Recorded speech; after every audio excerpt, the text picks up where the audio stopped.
Peternak ayam itu kelihatannya mudah, hasilnya besar, dan waktu kerjanya bebas. Hal-hal semacam ini hanya bisa dijawab ya kalau untuk yang sudah berpengalaman, rekan-rekan. Tapi kalau yang baru mulai, pasti akan bingung. Tapi tenang, rekan-rekan. Yang masih pemula dan yang baru memulai, setelah ini saya akan beberkan kesalahan apa saja yang sebenarnya bisa dihindari oleh peternak pemula. Jadi tonton videonya sampai selesai supaya rekan-rekan bisa paham.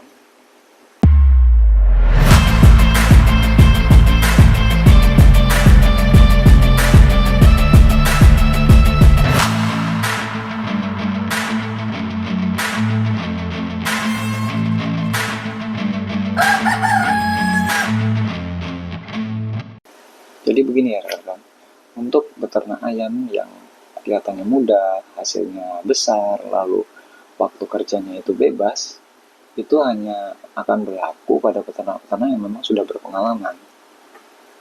Mudahnya itu karena mereka sudah paham dengan teknis produksi yang baik. Jadi mau pelihara ayam dengan kapasitas berapapun, itu caranya pun mereka akan mudah.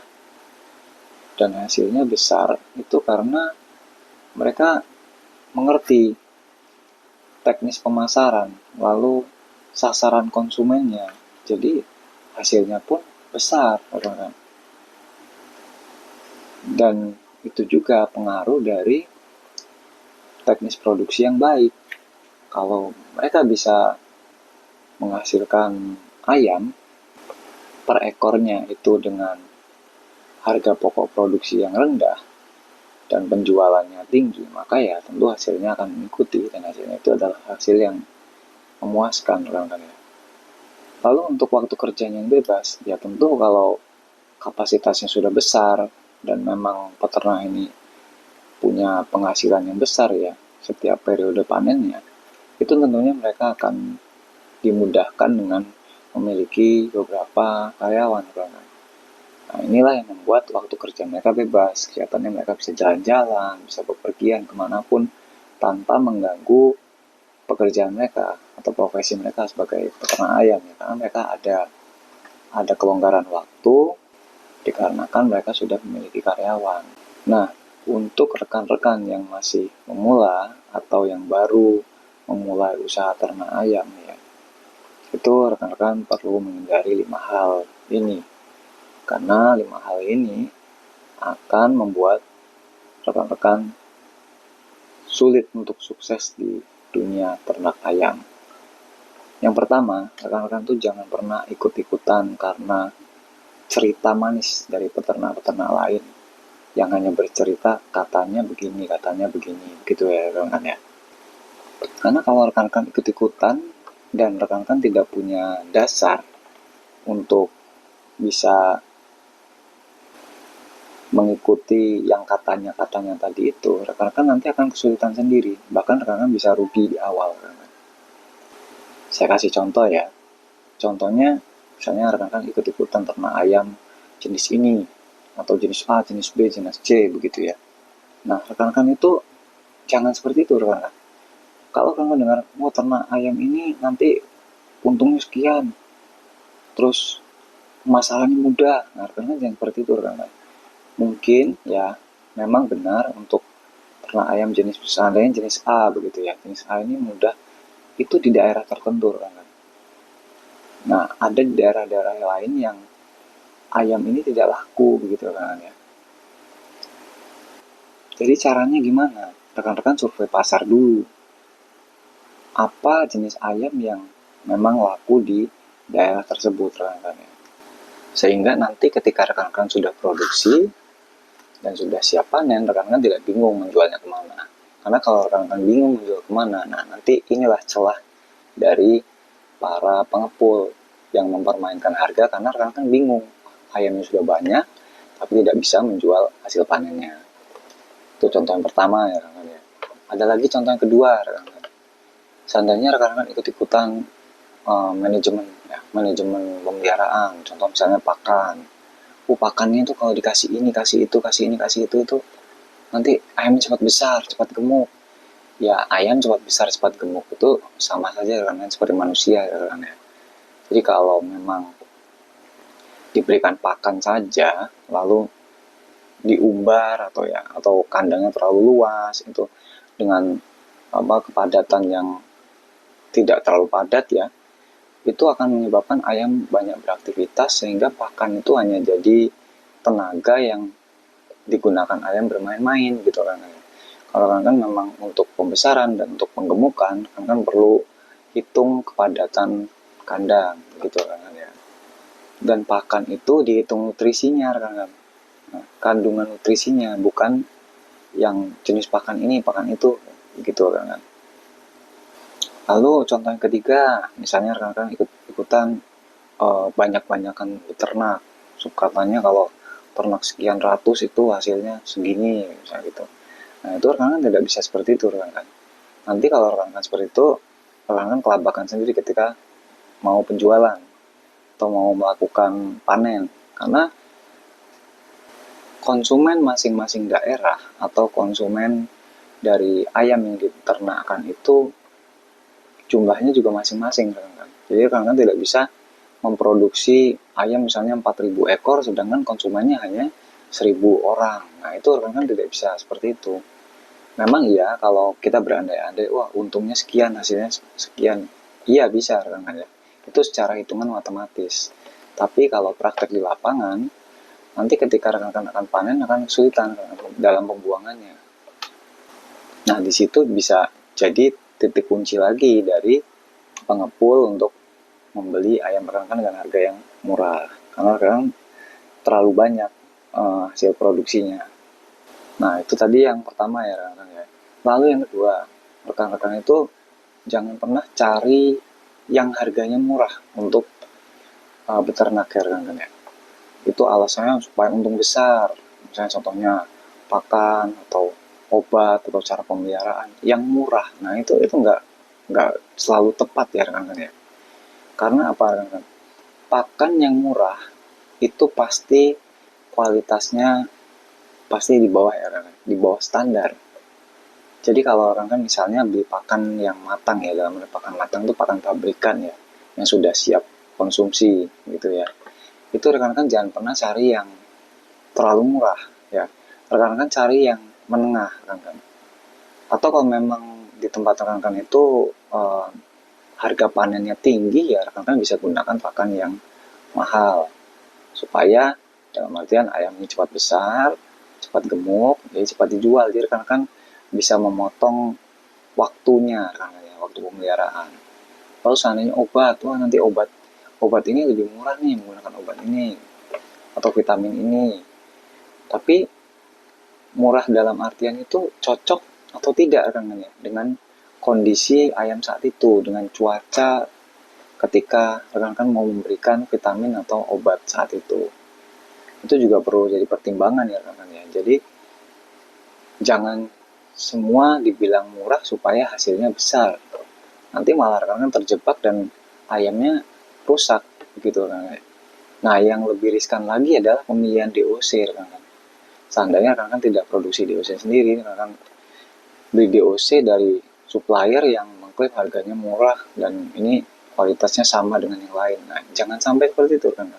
Seperti di video yang sebelumnya yang sudah saya bahas ya, bahwa DOC yang murah itu adalah DOC yang grade-nya rendah. Begitu kan. Nah, rekan-rekan bisa cek di video saya sebelumnya ya untuk DOC ini. Kita lanjut rekan-rekan. Untuk yang ketiga itu, rekan-rekan jangan sampai salah perencanaan waktu beternak. Karena kalau rekan-rekan salah dalam perencanaan beternak ini resikonya akan terjadi di saat panen rekan-rekan ya. Contoh misalnya rekan-rekan ternak ayam kampung ya rekan-rekan ya. Dan rekan-rekan itu sasaran panennya di Hari Raya Idul Fitri seandainya rekan-rekan ya. Ayam kampung itu kan untuk masuk di standar Hari Raya Idul Fitri itu kisaran 6-8 bulan ya rekan-rekan ya. Atau kalau yang pakai ayam kampung super ya yang jenisnya variasi lah, berbagai macam variasi itu kan ada itu yang dalam 4 bulan sudah dapat bobot 1,7 1,8 kilo ya rekan-rekan ya. Jadi rekan-rekan itu harus setting waktunya tepat rekan-rekan. Jangan sampai nanti kehilangan momen. Jadi kalau rekan-rekan memang targetnya untuk di Idul Fitri begitu ya. Nah, rekan-rekan hitung dari awal pemeliharaan terus sampai di Idul Fitri kira-kira di 6 sampai 8 bulan pemeliharaan. Sehingga ketika panen, nah rekan-rekan tepat waktunya. Gitu. Dan perhatikan juga cuaca ya rekan-rekan ya. Sekarang kan zaman sudah canggih ya rekan-rekan ya. Sekarang kan bisa prediksi cuaca pakai perakiraan cuaca. Nah, nanti rekan-rekan itu harus setting kandang itu sesuai cuacanya rekan-rekan. Kalau cuacanya dingin itu seperti apa, melakukan setting kandangnya. Lalu kalau cuacanya memang di musim panas, rekan-rekan harus setting kandangnya seperti apa. Itu harus dipertimbangkan rekan-rekan. Karena itu akan berpengaruh pada hasil panennya nanti. Lalu lanjut, yang keempat itu rekan-rekan jangan sampai beternak dulu kalau memang belum paham teknis produksi atau teknis pemeliharaan ayam ini rekan-rekan ya. Karena nanti rekan-rekan bisa rugi. Ruginya gimana? Karena kalau rekan-rekan belum paham untuk cara pemeliharaan, ini rekan-rekan akan coba-coba. Nah, karena coba-coba inilah nanti rekan-rekan akan untuk biaya coba-cobanya ini lumayan besar rekan-rekan. Yang akhirnya karena awalnya ingin mendapatkan hasil justru malah rekan-rekan rugi begitu.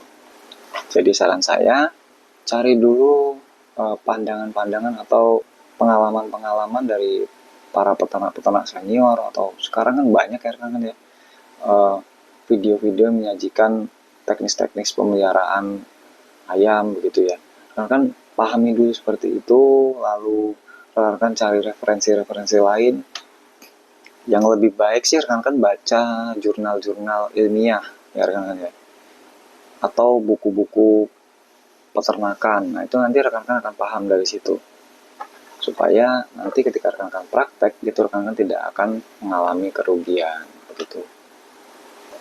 Karena rekan-rekan ya, dalam beternak itu banyak risikonya rekan-rekan. Apalagi kalau rekan-rekan tidak menerapkan biosecurity. Itu sangat-sangat fatal rekan-rekan. Bisa mengalami kerugian karena penyakit.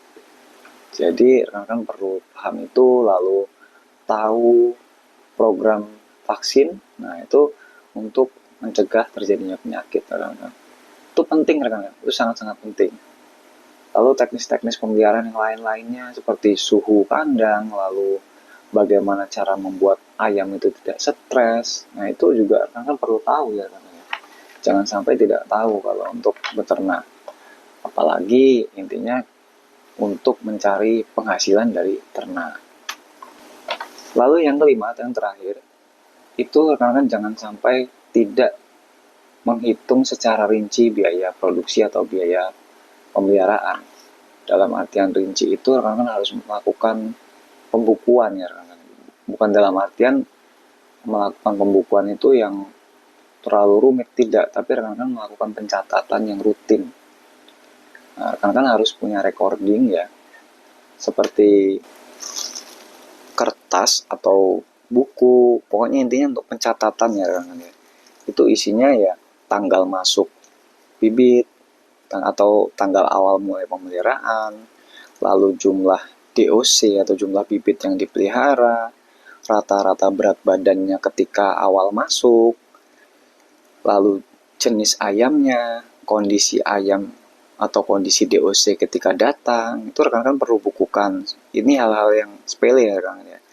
Lalu ada lagi usia rekan-rekan. Jadi usianya itu berapa hari, tanggal sekian itu berapa hari, lalu pakan yang diberikan per hari itu berapa kilo. Lalu kalau ada yang mati, ada yang afkir, ada yang terpanen mungkin tidak serempak. Nah, itu rekan-rekan perlu bukukan semua itu rekan-rekan. Kalau memang rekan-rekan tidak bukukan itu, nanti rekan-rekan akan bingung dengan biaya produksinya. Biasanya yang terjadi itu yang baru awal beternak hanya fokus pada harga jualnya nanti berapa gitu ya, tapi tidak mempertimbangkan biaya produksinya begitu rekan-rekan. Nah, ini hati-hati rekan-rekan, karena yang semacam ini benar-benar krusial kalau memang kita mau mencari hasil ya, atau mencari penghasilan dari beternak ayam. Tapi kalau hanya untuk hobi sih tidak jadi masalah ya rekan-rekan ya. Jadi pada intinya rekan-rekan ya, jangan ada kesalahan-kesalahan kecil atau kesalahan-kesalahan teknis yang nanti menghambat dari pertumbuhan ayam dan yang akhirnya ini bikin rugi ya. Membuat rugi dari peternakan yang akan rekan jalankan gitu. Karena dengan pengelolaan yang baik itu pasti panennya pun akan maksimal kan. Dan nanti usaha ternak rekan itu bisa makin berkembang dan sukses. Jadi kalau ada yang bilang, wah ini enak ya ternak ayam ya, hanya seperti ini ya, ya jangan cuma lihat ya atau membayangkan, tapi suruh jalankan rekan-rekan supaya paham rasanya dalam beternak. Baik rekan-rekan, sekian dulu video dari saya, semoga bermanfaat. Jangan lupa untuk selalu like, komentar yang positif, dan subscribe tentunya supaya rekan-rekan tidak ketinggalan video-video terbaru dari saya dan tidak ketinggalan informasi-informasi menarik terkait peternakan ayam kampung. Dan sampai jumpa di video selanjutnya.